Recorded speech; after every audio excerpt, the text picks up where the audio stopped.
반갑습니다. 마음의 체는 본래 있는 것이 아니어서 그 말을 했어요. 마음의 체성은 본래 있지 않다, 없다.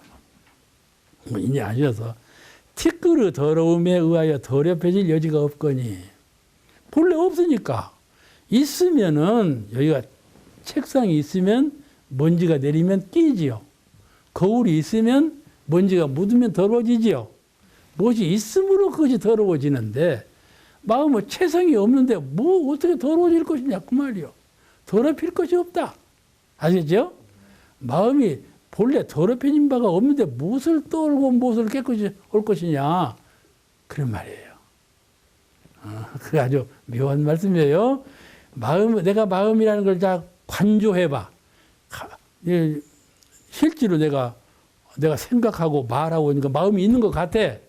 있는 것 같아요. 근데 내가 생각도 안 하고 뭘 보지도 아니하고 아무것도 아니하면서 마음이 있는 거하고 가만히 관조하면 마음이 없단 말이요.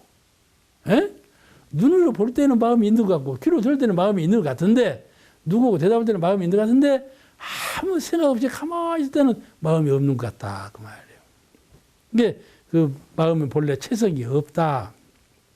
근데 그 마음이 있는 것 같을 때는 있는 것에는 때가 끼고 어지러워지고 어두워지는 건 말이 되지만은 본래 체성이 없다고 한다면 거기에 무엇이 끼고 어두워질 것이 뭐 있겠는가 그런 말이에요. 이게 마음자리를 잘 궁리해 보면 그런 것이다. 마음이라 하는 자는 본래 때가 끼고 먼지가 어두워지고 뭐 때가 끼고 한 것이 아니다. 마음 본래 자리는 그런 것이 끼고 할 수가 없는 자리다 이 말이에요. 텅 비어버려서 이 보는 안목 차이예요. 그런 안목으로 마음을 보면 체성자리가 없다 그 말이에요. 그런데 잘 들어보세요. 그래 더럽혀질 여지가 없거니 어찌 마음이 탐진치에 의하여 더럽혀진다 하리리. 마음이 탐심, 진심, 치심으로 더럽혀져 가지고 탁해져 있다 이리 말하는데 그건 말뿐이고 마음의 본래 체성자리는 체성이 없는데 무슨 거기에 탐심이 있고 진심이고 진심이 치심이 있을까 보냐? 그건 아무것도 없는 것이다. 거기에는 전혀 물듦이 없는 것이다. 이렇게 심지광정에 말씀을 했어요. 그렇다면 아무것도 없는 곳이라면 어째 중생이 되었냐 말이요. 그러죠? 마음의 체성이 없고 체성이 없으므로 탐심치가 끼일 것이 없다면 왜 중생이 되었으면 왜 인생이 이와 같이 있냐 그 말이요. 에? 그죠? 그러니까 체성이 없다는 말은 진공으로 본 말이요. 아시겠죠? 어느 면으로 보느냐? 손이라는 것은 등과 바닥이 있죠? 등으로 볼 수도 있고 바닥으로 볼 수도 있는데 등을 말해도 손은 손이죠. 바닥을 말해도 손은 손이에요. 그같이 진공으로만 보면 없다 그 말이에요. 내가 생각함으로 그것이 있고 생각함으로 나가 있고 생각함으로 영대가 있고 생각함으로 본 성품이 있는 건데 생각을 떠나버리니까 성품이라고도 말할 수도 하늘이라고 말할 수도 인원상이라고 말할 수도 없고 그렇지 않아요. 그죠? 생각을 소멸해버리면 아무것도 없다 그 말이에요. 근데 호련히 한 생각이 나거든. 그게 묘하다 이 말이야. 그게 묘유라 그러는 거예요. 묘유. 그런 마음의 실체예요. 마음의 실체라는 건 그런 거예요. 그러니까 우주가 이와 같이 태어나 있는 것이고 사람과 우리가 이와 같이 있는 거예요. 묘유가 있기 때문에. 아시겠죠? 하늘과 땅이 진공하는데 묘유 진리가 있기 때문에 하늘은 하늘대로 땅은 땅을대로 촉반되고 그 안에 초목과 사람들이 살게 되었다 이 말이에요. 아시겠죠? 묘유가 없으면 일이 될 수가 없는 거예요. 그러니까는 그 묘유 진리는 묘유 진리대로 진공의 이법은 진공의 이법대로 잘 깨달아서 진공과 묘유가 둘이 아닌 것을 잘 또 투득해서 이면으로 볼 때 공부심, 저면으로 볼 때 진공을 채로 삼고 공부할 때는 부처도 없고 중생도 없고 진리도 없고 이게 아무것도 없는 그런 채로서 마음을 비우고 공부해야 될 것이고 묘유로 진리를 채를 삼고 공부할 때는 참 주고받는 이치가 분명하고 인과의 이치가 엄연해서 참 지을 때 잘 지어야 되겠구나. 아시겠죠? 이 생에 짓는 것이 후생에 또 받는구나. 이 이치를 달관해가지고 잘 복을 짓고 인연관계를 잘 맺고 그런다 그 말이에요. 이 면으로 볼 때는 이렇지만 저 면으로 볼 때는 저렇다 그 말이에요. 마음의 묘용이라는 건 그리 생겼어요. 그러니까 우리가 그런 그 마음의 진공과 묘유 의미를 잘 체득해서 양면에 치우치지 아니하고 양면을 겸비하는 그런 그 공부를 잘 해야 돼요. 그 이제 심지 관경에 마음의 체성이 없다. 그러니까 거기에 무슨 삼독심이 끓일 것이 무엘이야. 그런다고 해서 그런 건 아니다. 그 말이에요. 내가 해석을 잘못하는가는 몰라도 그런 뜻이니까 그런 양면적인 의미가 있다. 그 진공적인 의미, 그런 의미로 하신 말씀이라는 걸 체득해야 돼요. 그래가지고 이걸 해석할 때 어떤 분들은 영혼이 없다고 그러냐, 성품이 없다고 그러냐, 야단 법석이요. 그건 참 잘 모르는 소위로 하는 말이에요. 이 심지, 여기는 심지라는 말을 썼거든. 마음 바탕. 그래서 심지라는 말을 써요. 심지라는 것은 어떤 자리며 무엇인가에 대해서 다시 한번 좀 공부를 해가시겠습니다. 심지라는 건 마음을 일으키는 근본 바탕을 말하는데, 그건 이제 아까 말씀드린 대로 이론은 체성자리죠. 진공자리예요. 진공자리인데, 우리가 선을 닦지 않아요? 선의 진경에 사무쳐봐. 모든 번뇌를 다 비워. 추착심도 물론 없죠. 텅 비고 온전하고 아주 그런 그 심성을 가지고 심연의 경지에 들어가. 아시겠죠? 그 시간을 오래오래 지속적으로 가지면은 그 정신 상태가 자꾸 더 깊은 경지로 사무치게 되는 거예요. 정신이. 그런 그 선의 깊은 심연의 경지에 사무치게 되면 너도 없고 나도 없고 천지도 없고 부처도 없고 다 없는 것이죠. 그런 한 생각이 소멸된 그런 지극한 경지에 이르게 돼요. 그런데 그 심지라는 것은 그런 그 지극한 경지에 사무쳐 보면은 심지라는 것은 온전해, 전이라고. 그리고 움직임이 없어. 아시겠죠? 움직임이 없어. 벽에 달마대사 상을 그려놨지 않아? 그 달마대사 상은 움직이는가요? 안 움직이는가요? 안 움직이지? 그런데 스님들이 도를 깨달아갖고 뭐라고 시를 짓는 거니? 해가 서천에 걸렸네. 그렇게 시를 짓는 거야. 에? 걸렸다는 말은 달마대사 상이 벽에 걸렸다 그 말하고 같은 말이요. 해와 달이라는 것은 동천에서 서천으로 빙빙빙 돌지? 가고 오고 쉼없이 가고 오는 거지 해요. 달이고. 그런데 가고 오지 않고 걸렸다 그 말이요. 아시겠죠? 몰라 알았는가는 모르겠지만 우리가 모든 것이 이 세상 만물은 전부 움직여요. 아무리 보이지 않는 미진도 아무리 큰 우주도 전부 움직이지 않는 물건이 한 물건도 없어. 마음으로 봐도 마음이 항상 움직이고 물질로 봐도 물질이 항상 움직이고 동적인 것이 기본이요. 그죠? 동해. 움직여. 움직이지 않으면 생명체가 아니죠. 생명체가 아니요.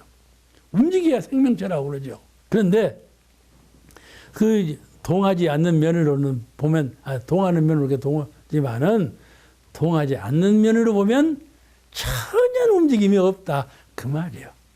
그 불변의 자리라 그래요. 우리 마음이 그래요. 마음이 보면 항상 움직여요. 마음이. 아까 그랬죠? 원숭이 같고 나비 같고 번개 같고 그랬죠? 마음은 항상 움직이는데 그 선의 심연의 경지에 들어가 보면 전혀 마음은 움직임이 없다 그 말이에요. 알겠죠? 해가 허공에 걸렸어. 그런 마음의 심상에 도달한다 그 말이에요. 움직임이 없어. 정신의 세계로 보더라도 그러고 물질의 세계로 보더라도 그러고 물질과 정신이 한 가지로 도무지 움직임이 없어. 그 자리를 불변이라 그래요. 우리가 쉽게 말할 때 영생이라 그럽니다. 생명의 영원한 자리, 그런 자리예요. 그런 자리를 심지라 그런다 그 말이에요. 아시겠죠? 세상에는 전부 움직이고 변하는 것뿐밖에 없는데 움직임이 없고 변화가 끊어진 어느 두 단어 심행이 멸도된 그 자리를 심지자리라 한다. 이론상의 최성자리라 한다. 그래서 심지는 본래 요란함이 없건만은, 아시겠죠? 심지자리는 어리석음도 없고 요란함도 없고 그름도 없다 그 말. 부처님도 없는데 무엇이 있겠어요? 아무것도 없는데, 그런데 경계를 딱 당하면, 눈을 딱 뜨면, 귀를 싹 열으면, 아시겠죠? 잠을 깨면 전부 움직이는 세계요. 경계를 당하게 되니까, 거기에 이제 경계를 당하면 이제 어둡고 밝고 이런 모든 것이 다 작용이 일어나는 것이죠. 그 이제 이런 그 심지자리를 우리가 잘 먼저 이해를 해야 한다. 일상수행의 요법에 처음에 심지는 할 때 그 심지자리, 그 자리를 최성자리로서, 최성자리는 본래 그러한 자리다 하는 것을 이해하셔야 돼요. 그러므로 요란함이 없다고 했구나, 그런 거죠. 그런데 그런 요란함이 없고 변화가 끊어진 그런 심지가 왜 경계를 당하면 분별을 일으키고 요란함이 있게 되는가? 그거죠. 왜 그럴까요? 그 심지는 아무것도 없다면은 경계를 당해도 요란해지지 말아야지. 왜 요란해지냐? 그 말이에요. 그런데 요란해질 요소가 있어. 가령 대임사님께서 저 부처님의 지혜에 대해서 그 말씀을 하신 장이 우리 교의품 제7장이든가 어디에 나와요. 거기 보면 부처님께서는 부처님의 능력에 대해서 뭐라고 나오시는 거니? 부처님께서는 지혜가 어두워지시면 도로 어두워지면 밝게 할 능력이 계시며, 그 말 나오죠? 기억나죠? 달리 말씀드리면 부처님도 밝은 영지, 지혜가 어두워질 가능성이 있다, 그 말씀이거든. 알겠죠? 부처님 되셔도 항상 밝은 것이 아니고 부처님도 어두워질 요소가 있다. 그런데 부처님 어두워지면 도로 밝힐 능력을 갖고 계신다. 그래서 항상 부처님은 밝기만 하시다. 그 말씀. 다시 말씀드리면 부처님께서도 정신, 수양, 사리, 연구, 작업, 이사의 사막 공부를 하신다. 그 말이에요. 알겠죠? 부처님 되면 사막 공부하는 것이 아니라 부처님도 항상 사막 공부를 하신다. 삼대력이라 하는 것은 사막 공부를 쉼없이 하는 가운데 삼대력이 있는 것이지, 삼대력 얻었다고 해서 사막 공부를 안 하면 그 삼대력은 다시 강급한다. 그런데 부처님도 중생 될 가능성이 있고 중생도 부처님 될 가능성이 있다. 그 말이죠. 항상 정해진 바가 없어요. 알겠죠? 그런 것을 가르치는 종교가 우리 불교예요. 그러므로 항상 그 수행의 정신을 놓아서는 안 된다. 그 심지는 본래 요란함이 없건만은 있어진다 하는 것은 공정영지의 광명이 본래 갈머져 있다. 우리 그 최성자리는 사물을 응해 가지고 경계를 당해서 시와 비, 어둠과 밝음, 정의와 불의 이런 것을 가리타는, 분별하고 판단하는 능력도 있지만은 그런 능력을 행사하기 전에 공정영지의 광명을 갖고 있다 그 말이에요. 아시겠습니까?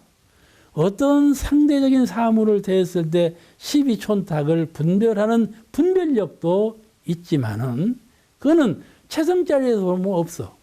근데 그런 어떤 사물을 대해서 분별하는 것이 아니고 사물 없이, 대는 경계 없이, 그러나 공정영지, 빈 가운데 신령스럽게 밝은 그 밝음을 갖고 계신다 그 말이에요.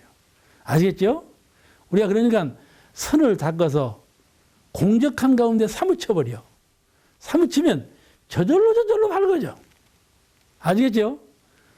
내 밝히려고 안 해도 내 성품은 자연 중 밝아져. 그를 영지라고 그래요. 자성의 해광. 자성의 해광. 내 자성 가운데 본래 갈무져 있는 지혜 광명. 그 우리는 본래 빛인 거예요. 영혼은 빛이에요. 아시겠죠? 그런 자성 광명을 우리는 본래 갖추고 있어. 그런데 경계를 당해서 요란해지고 어두워지고 그릇되고 이래서 광명이 다 소멸되어 버린 것이지 다 도적 맞아 버린 거예요. 도적 맞아 버렸어.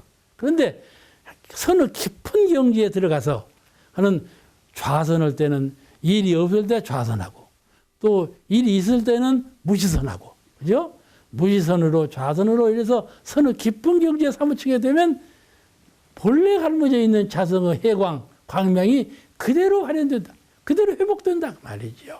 그런 광명을 가지고 있기 때문에 경계를 당하면 능히 응한다. 능히 알아차려. 에? 알아차려. 그런 능력을 우리 본성은 우리 이 영혼은 본래 갖고 있다. 그걸 잘 아셔야 돼요. 양면성. 진공의면 묘유의면 공적의면 광명의면 갖고 있다. 그 양면성 그래서니까 대명하면 그런 묘의 본래 진리가 우리 본래 성품이 그런 양면성을 갖고 있기 때문에 항상 병진사상을 주장하셨어요. 영육상전, 이사병행, 생활 속에서 공부하고 공부 속에서 생활하고 항상 양면성을 서로 보완해서 원만성을 이루는 이걸 주장하신 거예요. 이거를 버리고 저리 가자 이게 아니에요. 여기는 안 되고 저리 올라가자 이게 아니에요. 아시겠죠? 어디나 어느 곳이나 같은 진리의 세계인데 그런 양면성을 잘 보완해서 수행을 잘 닦으면 그 가운데 영생과 극락이 그 가운데 다 갈라져 있다. 그런 뜻이죠. 이런 의미로 이제 제1조, 제2조, 제3조를 다 해석할 수가 있어요. 아시겠죠? 채성자리는 그렇게 돈독한데 어리석음이 있어지고 그름이 있어지고 그런다. 그런 것이에요. 다 거기는 해석할 필요가 없을 것 같은데 그래도 조금 넘기면은 경계를 당하여 심지에 그름이 있었는가 없었는가 경계를 당하여 심지에 어리석음이 있었는가 없었는가 그거를 잘 태조하고 반성해서 그름이 없도록 어리석음이 없도록 늘 대중 잡고 철을 잡아서 훈련을 시켜라. 자꾸 훈련시키면 그때 삼대력이 일어나는 거예요. 삼대력이 얻어지는 거예요. 경계 속에서 부처님 되는 거예요. 우리 자산 상관님께서 경계 속에서 등력하라고 먼저 한번 그런 법문을 하시더만. 그러죠?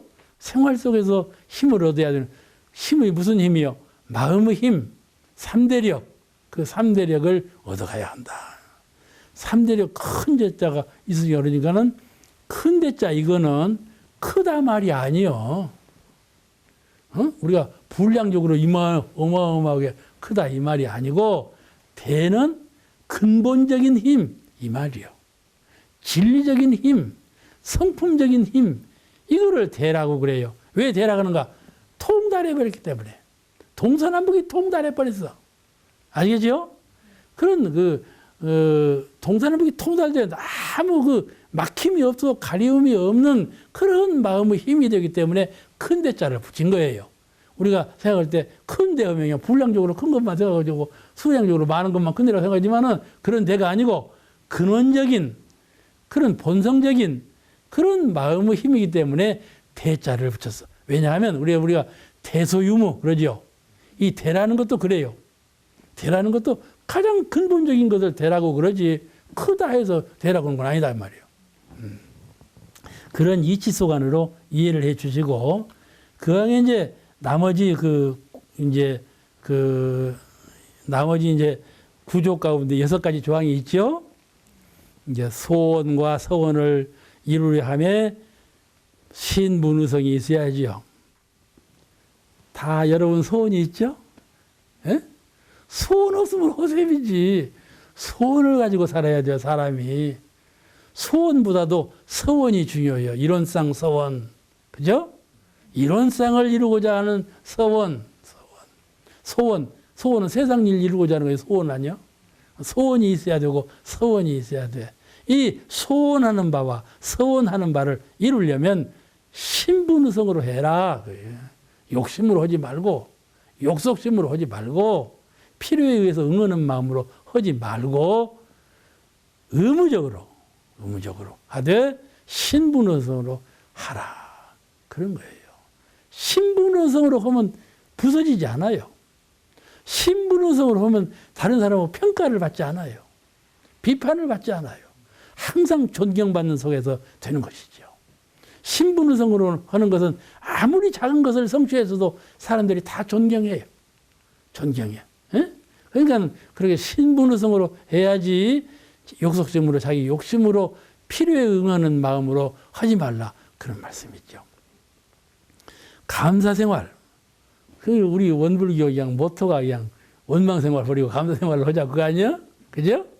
감사생활. 참 이 원망하지 말고 감사하라. 어느 분이 이런 말을 하더라고. 누가 갑자기 내 등허리를 그냥 회초리로 때렸다? 그러면 그 사람 보고 감사합니다. 그럴 거예요? 여러분 어쩌겠어요? 누가 그냥 주먹질로 나를 그냥 꽉 쥐어 박았어. 감사하네. 그럴 거예요? 아니지? 원망심을 내지 말아야 하는 건데 먼저 이해를 하고 용서하는 마음이지. 그죠? 그를 용서하는 마음이 선행되는 거예요. 그죠? 그 다음에 감사는 그 일로 인해서 내가 마음으로 진급하고 그 일로 인해서 더 도타운 저인을 맺게 된다든지 뭐 이래서 감사는 그 다음 마음이지 두드러 맞고 감사하는 사람이 어디 있어. 그때는 그렇게 감사를 무슨 일이 있어도 감사하라. 그건 통하지 않는 얘기예요. 이해하고 용서하고 배려하고 아시겠죠? 이 자비심이요. 자비로 대하라 그거예요. 우리가 경계를 당해도 우리가 무슨 일을 당할 때 그를 먼저 자비로 당해. 자비로. 그 다음에 감사하는 거이죠. 어? 자비와 감사는 달라요. 똑같은 건 아니에요. 그 불교에서는 항상 지혜와 자비를 주장하지만 이 자비심, 나에게는 사리를 촌탁하지 아니하고 시비를 갈기 전에 무조건적인 자비, 그 자비를 베풀 수 있는 그런 아주 담대하고 광대한 그런 심량을 갖추고 살아야 돼. 참 어려운 일이지요. 어려운 일이지만 자꾸 훈련하면 그것이 오히려 기쁘고 보람 있고 그런 인생을 살 수가 있어요. 자력생활. 붓글씨 하나를 써도 자력으로 쓰면요. 무한히 발전하는 거예요. 자력이라는 것은 처음에는 아주 미미하고 보잘것없지만 할수록 편리하고 할수록 크게 발전하는 여망이 있는 것이 자력이에요. 그러니까 우리가 자녀를 교육할 때에도 자력으로 갱생하도록 마음 공부를 할 때도 자력으로 일을 쓰도록 모든 것을 자력 중심으로 하면은 그분같이 대중 속에 묻혀 있지만 자력으로 하는 사람은 무시할 수가 없는 거예요. 얼마나 끌지 모르는 사람입니다. 그런 사람은. 그러니까 타력 생활을 자력 생활로 돌리자. 우리는 태어나면서 빌기를 누구한테 빌어요? 천지신명한테 비는 거야. 그게 타력 생활이요, 그것이. 그 다음에 철이 들면 누구한테 빌어요? 자성불전에 비는 거야. 내 마음 부처님께 비는 거예요. 그렇잖아요? 그러죠? 철이 들면 그래요. 왜냐하면 밖에 계시는 천지신명은 마음 부처님하고 둘이 아니다 그 말이에요. 둘이 아니에요. 그런데 나를 키울 수 있는 것은 마음 부처님이에요. 알겠죠? 밖으로 구하고 밖으로 믿는 것은 나를 이렇게 키우지 못합니다. 안으로 본래 본연의 계시는 부처님을 잘 철이 들어서 깨쳐가지고 그 부처님을 키울 때 아주 무한한 그 성장을 할 수가 있는 요소가 거기다 갈라져 있는 것이죠. 신앙도, 수행도, 생활도 모든 부면에서 타력 생활을 벗어나서 자력 생활하는 것이 아주 중요한 생활의 원리요 진급의 원리다. 그거를 대부님께서 가르쳤어. 또 배웠는가 가르쳤는가? 가르치기를 잘해야죠. 배우기도 잘해. 여러분은 좀 배우는 점에서는 100점 만점이요. 120점이지. 근데 가르치기를 좀 잘하세요, 이제 앞으로는. 그러잖아요. 잘 가르치는데 힘쓰면 잘 배우는데 힘써져요. 아시겠죠? 내가 자녀를 가르칠 때 잘 가르치려고 노력하면 가르치는 것을 배워야 되겠구나. 알게 돼요. 그냥 가르치는 게 아니에요. 해보면 거기에 나의 부족함이 얼마나 많이 있는가를 알 수가 있어요. 이제 잘 가르치는 사람, 잘 배우는 사람, 아주 일상수행 요법에서 이 두 가지 항목이 이 세상 문명을 일으키는 중요한 요소입니다. 우리가 부처가 되는데도 세상을 건지는데도 잘 가르치는 사람, 잘 배우는 사람 중요한 요소예요. 공익심, 이 공익세상, 앞으로 공익세상이죠. 돌아오는 공익세상에 공익심으로써 이 세상을 건지자. 그러셨으니까는 항상 그 마음 공부를 잘해서 3대력의 강자가 되고 3대력의 강자가 되어서 가정과 세상을 잘 지도해가는 그런 불자가 되어야 하겠습니다. 오늘 말씀 여기서 마치겠습니다. 감사합니다.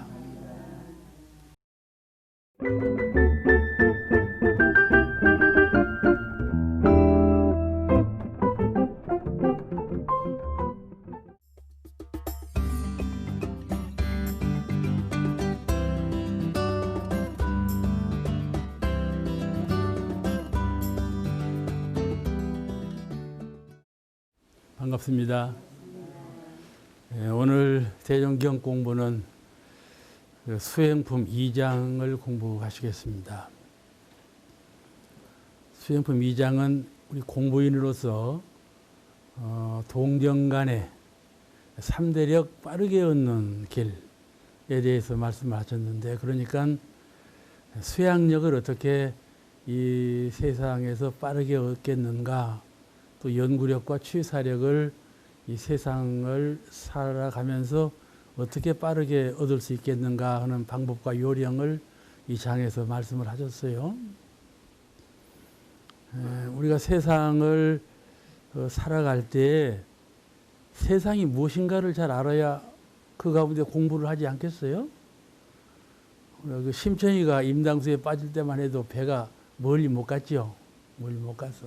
그러다가 이제 바다에 대해서, 파도에 대해서 잘 알게 되고, 하늘에 대해서, 바람에 대해서도 또 잘 알게 되고, 또 배의 구조에 대해서도 좀 더 이제 알게 되고, 또 이제 나침반이 또 이제 연구되어 가지고 동서남북 방향에 대해서 잘 알게 됨으로써 먼 바다를 목적지를 향해서 성공적으로 갔지 않았어요?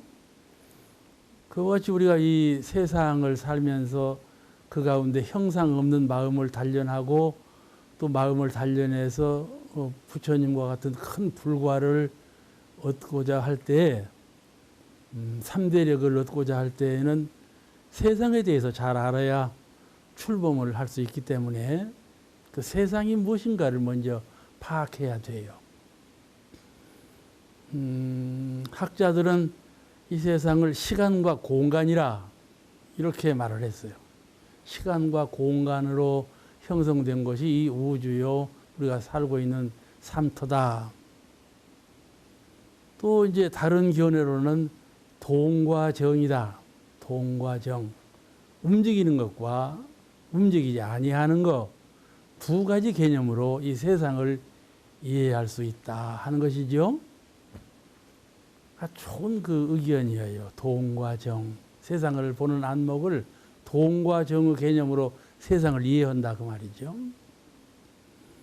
또 하나 세상을 이해하는 방향으로 진리와 현실이에요. 진리는 보이지 않는 음계라고 그러는데, 보이지 않는 세계하고 보이는 현실적인 세계하고 사물의 세계하고 이 진리계와 현실계 이 두 가지 개념으로 우리가 살고 있는 세상을 이해하고 있다 그런 말씀이죠. 그래가지고 이제 2차원의 세계, 3차원의 세계, 4차원의 세계 이런 말이 나오게 된 것이에요. 오늘 공부는 대종사님께서 동과 정, 그 두 사이에 우리가 어떻게 공부를 잘해서 3대력을 얻는데 그 3대력을 좀 빠르게 얻겠는가 그런 말씀이죠. 좀 빠르게 얻어야겠죠? 아, 이제 지금 나이가 자꾸 먹어가는데, 이거 3대력 못 얻고 말지 않겠어요. 그러니까는 좀 빨리 얻어야 되겠다 말씀이죠. 그러니까 아주 요긴한 법을 말씀하시는데, 동과 정 두 사이에 3대력을 얻는 빠른 길에 대해서 말씀을 하신 것이에요. 이 세상을 보면요, 움직이지 않는 물건은 한 물건도 없어요. 제가 언제 그런 말씀 드렸을 겁니다만은 전부 움직이지요. 아주 미세한 원자니 전자니 음판이 이런 것들도 전부 움직이고 있죠. 아주 움직이고 있어요. 요소의 세계를 보더라도 움직이고 있고, 이 우주 큰 덩치로 보더라도 항상 상대적으로 서로 이끌면서 움직이고 있는 것이죠. 움직이지 않는 물건이 한 물건도 없다 그 말씀이에요. 그런데 성자께서, 부처님께서 수양을 하신 결과 움직이지 아니하는 자리를 보셨다 그 말이죠. 이 우주도 움직이지 없는 진리가 있고, 우리 마음도 치연히 생각이 작용하고 있는데, 죽는다 산다 생각을 작용하고 있는데, 선의 경지에 수양의 진경에 사무쳐 보니까는 마음이라는 것이 움직임이 없다, 변함이 없다, 영생하다, 이걸 깨달았다 말씀이죠. 그래서 이 움직이는 것하고 움직이지 않는 것의 두 가지 세계의 원리가 있다. 이 경계 속에서 우리가 어떻게 마음을 닦아서 성불할 것이냐, 이거를 해결하신 것이에요. 이제 그런데 우리가 이제 공부인 하잖아요. 공부인이라는 건 누구냐? 누구를 공부인이라고 하느냐? 하나는 마음 가운데 성불재중하겠다고 하는 서원이 있어야 하는 거예요. 그냥 공부인이 아니고 목표의식, 목표를 확실하게 설정한 그 목표 방향으로 한 걸음일지라도 가고 있는 그런 사람을 공부인이라 하고 수행자라 한다 그 말씀이죠. 오늘이 지내고 내일이 지내고 타생이 이 날이 바뀌고 달이 바뀌면서도 목표의식이 없이 가는 사람은 공부인이라고 할 수가 없는 것이지요. 그냥 형식상으로 의식적으로 하는 것뿐이지 진실한 공부인이라고 말할 수가 없어요. 이 공부인은 반드시 성불재중의 그 목표를 향해서 큰 서원을 세운 사람, 그 사람을 공부인이라고 그렇게 말을 해요. 오늘 이제 공부인이 그런 목표의식이 뚜렷한 그 사람이 동정간에 어떻게 3대력을 빨리 얻어가겠는가 하는 것이죠. 또 하나 공부인이라는 누구를 말하는가 하면은 진리 공부와 마음 공부를 여실히 진행하는 사람이에요. 원불교에 입문하면은 먼저 대종사님께서 무엇을 가르치셨는가? 가르치신 것을 잘 배워야 되지 않겠어요? 그게 진리 공부예요. 이론상의 진리와 인생의 요도 사은사요와 공부요도 사막팔조의 삼위일체되는 법, 어떠한 법을 우리에게 가르쳐 주셨는가에 대해서 잘 진리적으로 공부하는 분, 그분이 공부인이에요. 둘은 그 공부법을 배우다가 실제로 내 마음을 수양하고 닦는 사람, 법을 알아다가 그 법을 활용해서 생상 없는 내 마음을 몸을 통해서 생활을 통해서 잘 닦는 그 사람을 공부인이라 한다 그 말씀이죠. 그러니까 진리 공부와 마음 공부를 두 가지를 병진해 가는 사람, 그 사람이죠. 항상 법서를 듣고 귀로 뇌로는 많이 법문을 알아가지고 뭔 법문을 다 알겠단 말이에요. 그건 진리 공부예요. 그러니까 그 알고 있는 진리를 실제로 형상 없는 내 마음을 도야하고 닦아서 마음의 광명, 마음의 자유, 마음의 위력을 얻지 못하면 그 법이야말로 허술한 법이 아니냔 말이요.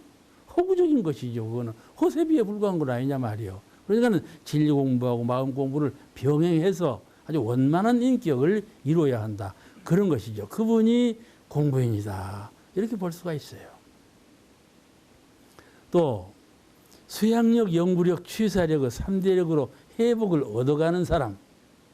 대임사님께서 처음에 수양, 연구, 요론을 처음에 교서로 발표하실 때 그 말씀하셨거든요. 회복을 구하는 사람. 3대력으로 수양력, 연구력, 취사력의 3대력으로 회복을 구하는 사람. 그 사람이 공부인이다. 진실하게 회복을 구하는 사람. 누구든지 다 회복을 구하는 것이죠. 지혜가 있어야 생사를 해탈할 수 있고 자유할 수 있고, 복락이 있어야 이 세상을 고가 없는 가운데 잘 살 수 있기 때문에 지혜와 복락을 다 구하려고 하고, 사람을 볼 때 저 사람이 지혜가 얼마나 밝은 사람인가, 저 사람이 복락이 얼마나 유족한 사람인가 보지 않아요. 그죠? 평가할 때 두 가지로 보죠. 그 금방 그 이루어진 것이 아니에요. 껍다생에 해오면서 지혜와 복락을 마음을 통해서, 생활을 통해서 잘 준비한 사람, 그 사람이 회복을 갖춘 사람이지요. 그러니까는 회복을, 3대력을 통해서 회복을 잘 구하고 있는 사람, 그 사람이 공부인이다. 공부를 하는 것은 형상없는 마음 세계에만 두어두는 것, 그것이 공부가 아니고, 그것도 공부이지만은 실제 세상에서 회복을 그 공부심으로 잘 구하고 있는 사람, 잘 활용하는 사람, 그 사람이 진정한 공부인이다. 그런 말씀이에요. 아시겠죠? 그 공부인이 동정간의 3대력을 빨리 얻어가는 요령과 방법을 말씀하신 것이죠. 첫째로 동정간의 수양력 얻는 빠른 길, 예, 말씀하셨어요. 수양력을 동정간에 어떻게 빠르게 얻어갈 건가? 첫째는 모든 일을 할 때 이 일도 해야 되고 저 일도 해야 되고 천만 가지 일이 있잖아요. 에? 천만 가지 일이 있어. 밥도 해야 되고 빨래도 해야 되고 그러잖아요. 애기도 봐야 되고. 이 천만 가지 일을 할 때 내 정신을 그냥 빼앗아가 버려. 그냥 정신이 혼몽을 정도로, 내를 허세비 만들 정도로 정신을 빼앗아가 버리고, 또 그냥 정신을 시끄럽게 해. 이것을 하면은 정신이 시끄러워. 그런 일이 있죠. 혼을 빼간다고 그러잖아요. 혼을 빼간다고 그래요. 그러니까 모든 일을 할 때 정신을 빼앗고 시끄럽게 하는 일을 짓지 말고 또 멀리 하라 그래요. 그래야 수양력을 얻는다. 사람들은요, 시끄럽다고 하면 좋아요. 누가 싸움이나 한다고 해봐, 구경 가자. 그 시끄러운 걸 좋아해요. 그런 일을 막 또 지어 만들어내. 어디 영화 구경 가자. 무슨 놀토로 놀러 가자. 일을 지어내. 그런데 가만히 인생이라는 의미를 성불재중하는 서원을 세우고 자기 인생을 생각해 본다면 어느 하가에 그런 일을 하겠는가 그 말이에요. 예? 어느 하가에 그렇게 시끄러운 일 쫓아다녀 놀고 그렇게 하고 무슨 마음고가 되겠냐 그 말이에요. 서원이 굳다면 그 서원 세운 대로 시간이 부족하고 처소가 부족한 거를 그런 데에 그 혼을 뺏기겠는가 그런 말이죠. 근데 사람들 보면 그렇지 않아요. 텔레비전을 보더라도 그냥 텔레비전 끝날 때까지 보거든. 오늘 텔레비전 이제 끝납니다. 그때까지 봐. 그냥. 아이고 그렇게 하고 잠을 자니 그 잠이 온전한 잠이며 그 정신이 온전하겠어요? 신문을 보더라도 그냥 구석구석까지 다 그 신문 봐서 뭘 거예요? 그 뭔다고 그걸 유심히 다 보냔 말이에요. 신문 하나도 볼 줄 모르는 사람이라 하지만은 자기 방향 감각과 자기의 목표의식이 뚜렷한 사람은 그것에 보탬이 안 되는 것은 하지 않는 거예요. 서원이 뚜렷하지 못하니까 그런 것을 얼렁덜렁 얼거매고서 하는 것이지. 그렇잖아요? 성불재중의 뚜렷한 목표를 가지고 서원의식을 갖고 인생을 살아야 그 공부인이라는 거예요. 그런 공부인이 공부를 할 때는 동정간에 요령 있게 공부한다. 그래서 그 모든 일을 할 때 정신 빼앗기고 그런 일을 짓지 않고 가급적이면 멀리하라 그 주의를 주셨어요. 수양이라는 것은 무엇이냐 하면은 자성을 떠나지 않는 거예요. 이론상 내 이론상. 응? 우리가 늘 영혼이라고 그러죠. 쉬운 말로. 영성이라고도 하라고. 본성이라고도 그러고. 여러 가지 표현을 하는데 그 참나 참된 내 마음 그 이론상을 떠나지 아니하는 것 생각하면서도 이론상을 여의지 아니하고 행동하면서도 이론상을 여의지 아니하고 활동하면서 잠자면서도 항상 이론상을 여의지 아니할 수 있는 그런 공부심 이게 있어야 한다 이 말이야. 어? 잠잘 때 잠에 그냥 빠져버리고 일할 때 일에 그냥 홈취해버리고 이러면 어떻게 이론상을 갖고 살겠냐는 말이요. 이론상을 가져야 생사해탈을 하고 이론상을 가져야 3대역을 얻고 이론상을 가져야 회복을 구하겠는데 이론상 잊어버리고 무엇을 하겠냐는 말이요. 그러잖아요. 이론상을 떠나지 않는 것 그것이 수양력이에요. 근데 그 동정간의 이론상을 떠나지 아니해야 된다 그런 말씀이죠. 그거를 우리 불가에서는 또 온불교에서는 또 무치선 공부에서는 부동심이라 그렇게 말을 해요. 아니 불자 움직일 동자 움직임이 없는 마음 공부 부동심 이 자성을 떠나지 아니하는 그러한 공부심을 부동심 공부라. 그래서 수양력의 첫째가는 것은 부동심을 키우는 거예요. 부동심이라는 것은 이론상 마음을 떠나지 않는 거. 이론상 마음을 떠나버리면 동한 거이죠. 세상은 동으로 되어 있지만 동동동동동 전부 움직이고 변화하고 있지만은 공부심은 항상 이론상을 떠나지 아니해서 부동한다 그 말이에요. 그 부동심이 수양력을 키우는 제1이에요. 제1이요. 부동심. 우리가 나무를 볼 때 가을이 되면 나뭇잎이 나무에서 뚝 떨어지지 않아요? 떨어지죠? 그게 어떻게 돼요? 팔랑팔랑팔랑팔랑 하다가 땅에 떨어져 버려요. 그러죠? 나뭇잎이 줄기에서 한번 떨어지면 이렇게 하다가 떨어져 버리거든. 에? 그렇듯이 우리 마음이 이론상에서 떨어지면 꼭 낙엽처럼 팔랑팔랑 아무 주체의식이 없이 되어지는 대로요. 죽을 때 말이죠. 아이고 되어지는 대로 죽지 뭐. 한단 말이에요. 사람이 죽을 때 죽게 되었는데 어떻게 그냥 죽는 거 다른 사람도 다 죽는데 나도 죽지 뭐. 이러고 죽는단 말이야. 그걸 중생이라고 그걸 불쌍하다 하는 거예요. 불쌍하다 하는 거예요. 그런 사람 되면 쓰겠어. 그러죠?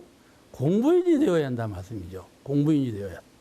그래서 그렇게 아무 방향 감각이 없이 주체성 없이 중심을 상실하고 그냥 바람 부는 대로 나붙기는 그런 낙엽 같은 인생이 되어서는 안 된다. 그런 말이죠.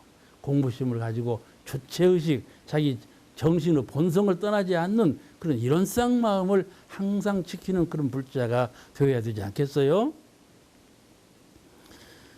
그 무관사를 짓지 말라 하신 거죠. 이 말씀부터는 무관사, 나하고 관계없는 일, 관계없는 일이 참 많거든. 관계없는 일을 짓지 말고 무관사에 동하지 말고 그 부당심을 키워서 수양력을 잘 확충해 가라. 무관사에 동하지 말고 관계없는 일이 자꾸 마음을 통해서 흔들리지 말고 부동심으로 3대력을 함축해 가라. 우리 조상들이요.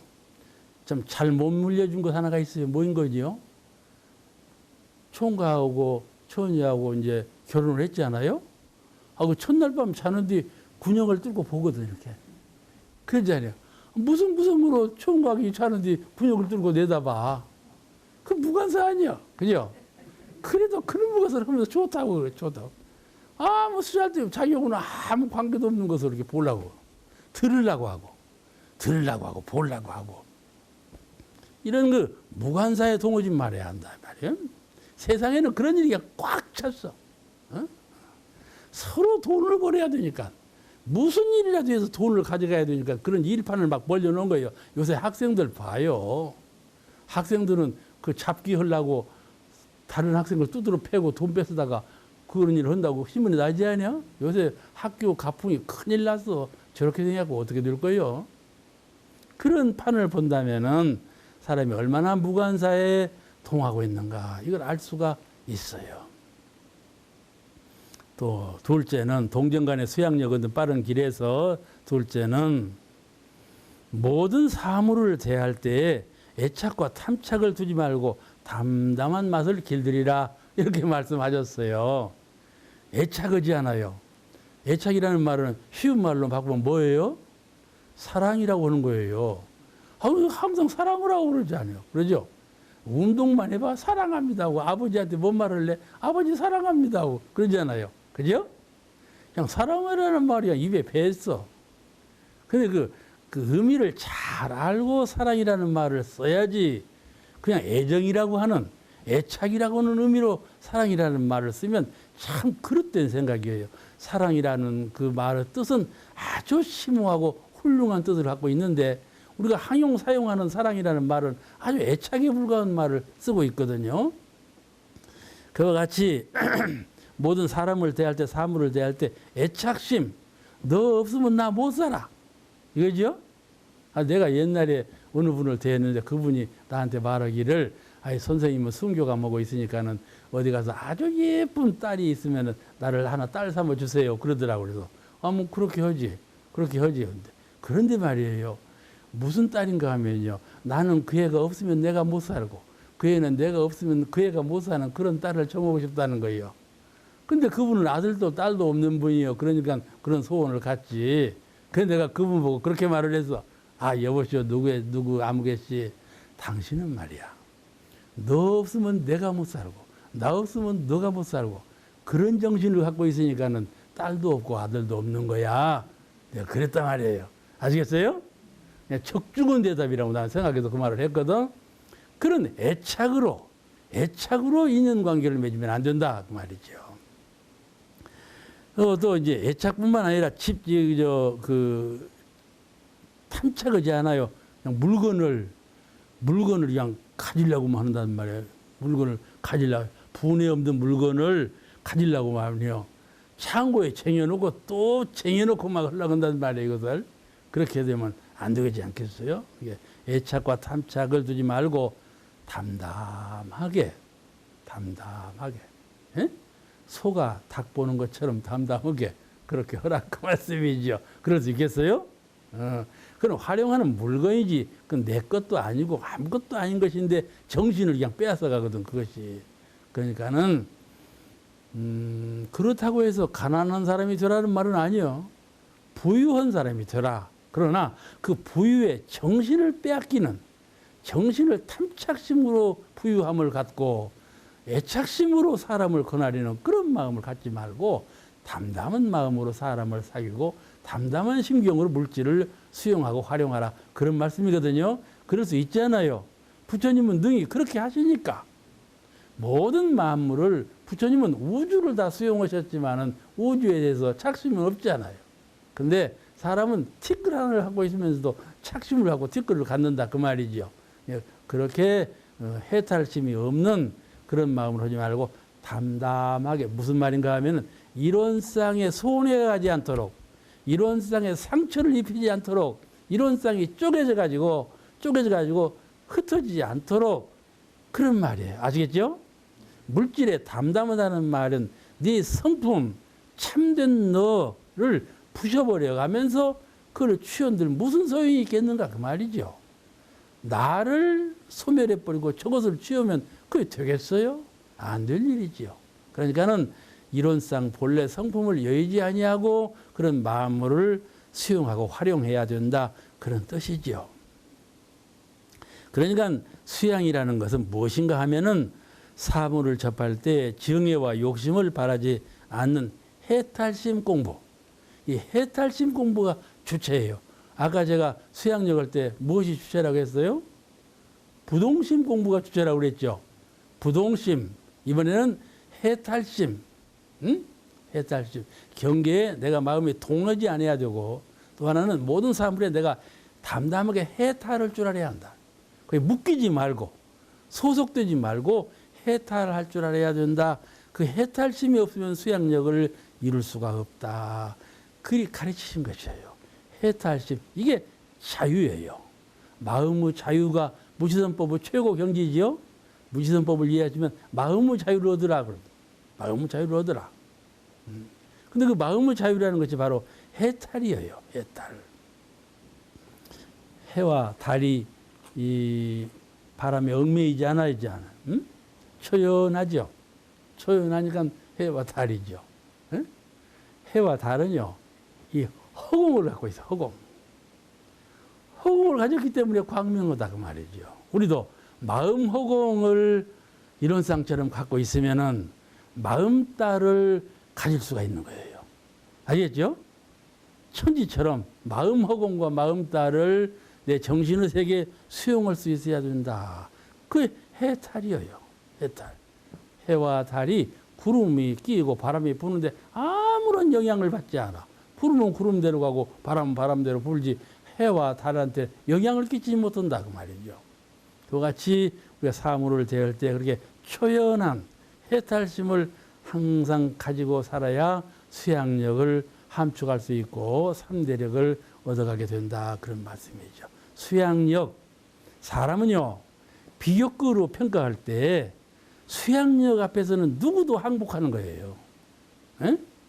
아무리 지식이 많은 사람도 수양력 앞에서는 항복하는 거고, 아무리 복이 유족한 사람도 수양력 앞에서는 항복되는 거예요.